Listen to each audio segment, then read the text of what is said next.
So my parents celebrated 53 years of marriage yesterday. I know, it's a trip. It's a trip. And I know I haven't been posting videos lately because there was just so much going on. There was so much going on. I had some stuff going on in my personal life, not to mention all the news, all the news, all the announcements. Like it it was so much. And I was like, I need to get my thoughts together because right now I am not feeling positive. I don't have a kind of witty take or any kind of spin or any kind of analysis I want to do right now. I just need to sit and deal and figure some stuff out. So that's what I did. So I figured I'd come back with a happy post and also food for thought. Um, so I FaceTime my parents and my mom was getting her nails and toes done. Mom gets her hair done every 2 weeks, like she is the quintessential Southern belle. And we talk every night. And my dad, I FaceTimed, and my dad is very chill. He's like, look, I'm either at church or I'm at home on the couch watching the TV with my snacks. I don't have to pay for anything. You don't need to look for me out in the streets. I'm here. I'm home. And I told him, I said, I really think y'all ruined me for marriage. But no, that's actually not true. What's great is that I know it's possible. What's also great is knowing that at the very least, the person you marry has to like you as a person. Now, you might be like, duh. Mm-mm.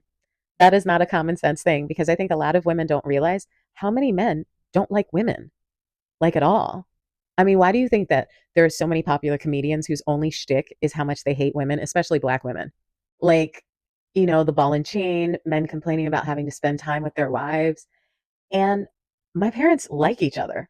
My dad was like, your mom's my best friend, and he doesn't try to change her. And also, my mom has always been who she is.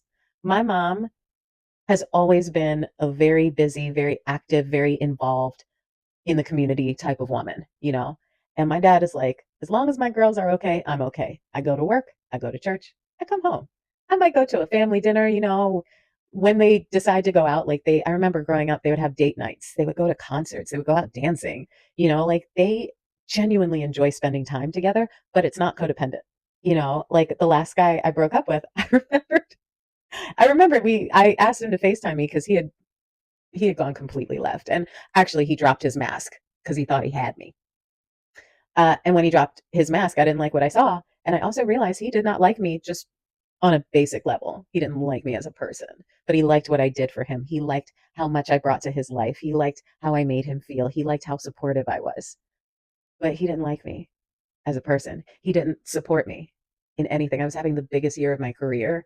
I was on a successful new TV show. I was developing my solo show at one of the top playwriting festivals. Like I was on cloud nine.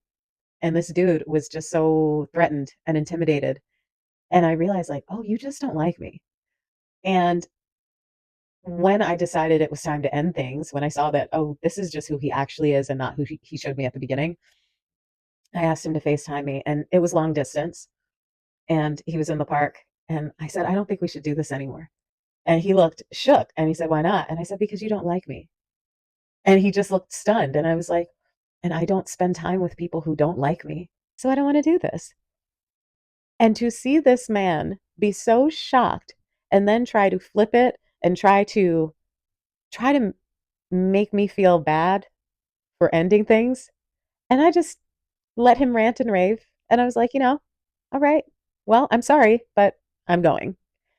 It was just fascinating to me that I was like, he thought I would stay, even though I'm telling him, you don't like me as a person, but he's still confused or he's so in his feelings, like it's an ego thing that he's railing at me, ranting and raving. I mean, it's stuff like that and seeing my parents' relationship that makes me completely happy to be single until I meet somebody who makes me not want to be single. And real talk, I had the princess wedding. I've been married before. I know what a bad marriage looks like, and I'm never doing that again. So, yes, I'm taking my time. Yes, I'm actually having standards. They're very high standards, and that's my business. I know inevitably there's going to be some man that says, "Nah, she's capping. She's not happy. She's not happy. There's no way." I actually am. Like I'm so much happier being single than settling for somebody who's not on my level. I would much rather do this because It's so much worse to be in a bad relationship. It is so much worse to be in a bad marriage than it is to be single.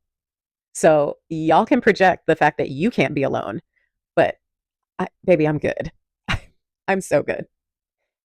I love myself so much that I'm willing to wait, not in some kind of churchy Christianese way. No, this is Zakiya Orby Young, who does not go to church, saying, I love myself enough to only open my energy to someone who is worthy of it across the board. Like, not just worthy in one area, but across the board. I'm a grown woman. Like, I know what I want. I know what I don't want. I've been married before. So I am happy to enjoy my cozy single life, living my best life, not having to clean up after anybody's dusty son until I meet somebody that I would be happy to clean up after. And if you're one of the guys who thinks I'm capping about being happy single, then you are definitely not that man for me. But what I found interesting is being a single child free woman, there's always this pressure to go home over the holidays because the American narrative is until you have a husband and kids, you go back to your parents every Christmas. And then that's reinforced by Hallmark movies that basically tell you that your life as a single woman with no kids is miserable. So all you have to do is go to your hometown and you're going to run into that handsome lumberjack who just so happens to be your high school crush. And then you decide to leave the life that you've built for yourself in the big city to settle down in the place you said you'd never return to. And I just think that's so, like, I just reject that. I reject that on such a huge level. Like, yes, granted, I had some years where I was like, oh my gosh, why don't I have somebody this Christmas? Oh my gosh, like I'm so lonely. But I actually wasn't. Like, I was lonely because I kept taking in media that was telling me I was lonely. So then I wasn't looking around and appreciating the beauty of what was around me. Like, I remember, yes, post divorce, whole different story. That was just a long grieving process. So holidays were hard. Even though it was bad marriage, I was still grieving, you know? And I think that's important for people to grieve. But I was living in New York. Like, I would make myself go out, do activities like ice skating in the park, and I would go get a Starbucks and I would look at all the holiday windows and I would go see Santa at Macy's and, do all the things. So it's not that I was sitting at home miserable, but the power of suggestion was so strong that there were years that I wasn't really present while I was doing the things I enjoyed. So this year when I decided, I mean, it's been a year. It's been a year. And I was just like, you know, work has been working. And yes, I'm glad that I have other ways of paying my bills, but my TV show got canceled. Money is not what it used to be. I didn't book any TV work this year. Like, I finally started getting auditions, but anyone will tell you the industry has not bounced back yet. So money not being the same way this year, I was just like, I think I'm going to stay here in LA. I don't think I'm going anywhere this Christmas. I think I'm going to stay here and just chill and rest. And, of course, my parents were disappointed because they wanted to see me. But I had a great conversation with my mom. And I just said, Mom, when you were my age, did you go to your parents' house? Did you go to your mom's house for Christmas? And she said, No, but I had your dad and I had you guys. And I said, Exactly. But why can't I have my own holiday traditions out here? Like, I have friends that have become like family out here. I have Christmas decorations. Like, I have stuff I can do out here. And she was just very concerned, like, well, you'll be out there alone. But I've been doing a lot of work over the past 2 years, especially, where I was making peace with my life as it is instead of constantly wanting something else. And I always talk about how my surgery affected my life, but I think that's one of the biggest things that has changed for me. Because when I think about all the things that could have gone wrong with me being under anesthesia for 16 hours, when I think about all the other complications that could have happened, and I got away with just getting the chicken pox, like, it really made me wake up to my life and decide to live it instead of just exist. And that means, as a single woman who is purposefully single until she meets the right person, I realized, like, but that's a decision I'm proud of. Like, I'm proud of that decision. I'm proud of the decision I made to not do IVF or start the adoption process yet. It just wasn't right for me. So why would I sit here and be ashamed? Why wouldn't I reach out to my other friends out here and enjoy the Christmas season? And also, why wouldn't I love myself to honor what my body is telling me. My body is saying, I don't want to deal with holiday travel. I don't want to go to LAX at Christmas. Like, and I told both my parents because I FaceTime both of them because my mom is usually upstairs after they eat and my dad is usually downstairs. So I'll just FaceTime them separately. And I said, have you guys ever flown over Christmas? And they admitted they hadn't. And I said, exactly. It's a nightmare. It's a nightmare. And my dad's birthday is at the end of January. So I'm like, I'd much rather come out and see you then when I don't have to fight at the airport. I don't have to like fight to get an Uber. Like it's just it's so much. And also, Christmas is different as you get older. And we don't talk about or hear a lot about what Christmas is like when you don't have kids and when you're single. You know, it's not that it loses its magic, it just changes. And I think you can have a beautiful Christmas. You can absolutely have a beautiful Christmas without children. So it was interesting because I could tell I was introducing ideas that, my parents had never thought about. Why would they? But once I brought it up and we really talked about it, I was like, yeah, especially with my endometriosis, I need to keep my stress levels down. And right now, I just feel like my body is saying, you've been going through a lot. You need to rest this holiday. You need to just stay put, relax in Los Angeles, have a warmer Christmas instead of a cold one. And, I'll be back to PA. Absolutely. But I want to encourage single folks landing the plane now. Don't let your family talk you into going home if that's not what your heart wants to do. There's always a lot of pressure on the single person to make the trek to visit family because, oh, well, you don't have kids. It's so much easier for you. Is it? When you say easy, what do you mean? Do you mean paying for a round trip ticket by yourself? It sounds easier, but it's not. It's not. So if you're in a situation where you're always the one being asked to do the traveling, I want to give you permission. Just stay home.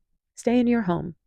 If you don't want to travel this Christmas, don't let yourself get bullied into it. If you have an honest and open conversation with your family, if you have a good dynamic with your family, they'll understand. They'll be disappointed, but they'll get it.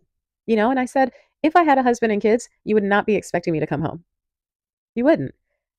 But there's again this narrative that, but I'm worried you're there by yourself. Now to be clear, my first year out here, I booked a show and I was doing a show at the Kirk Douglas and I had to stay here Christmas. That one was a hard Christmas because it was my first year in LA and I was homesick. And I had a brand new baby niece and I was really looking forward to spending time with her and I was bummed. But other than that, I think the other wrinkle was COVID, but that was like months by myself in the house. So Christmas was exceptionally hard that year. But other than that, if you're in a space where you're like, actually, I'm good here and I'm going to celebrate my holidays differently, I think you should. And I think you should post about it.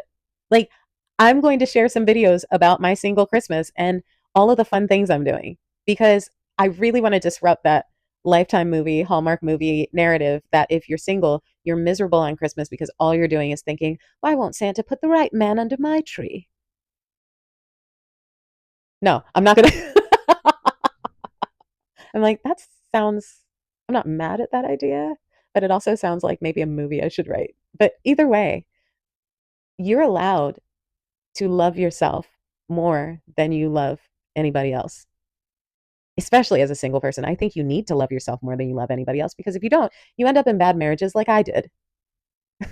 So give yourself the gift of deciding how you want to spend the holidays. If you can't afford to go home, don't go home and don't feel bad about it.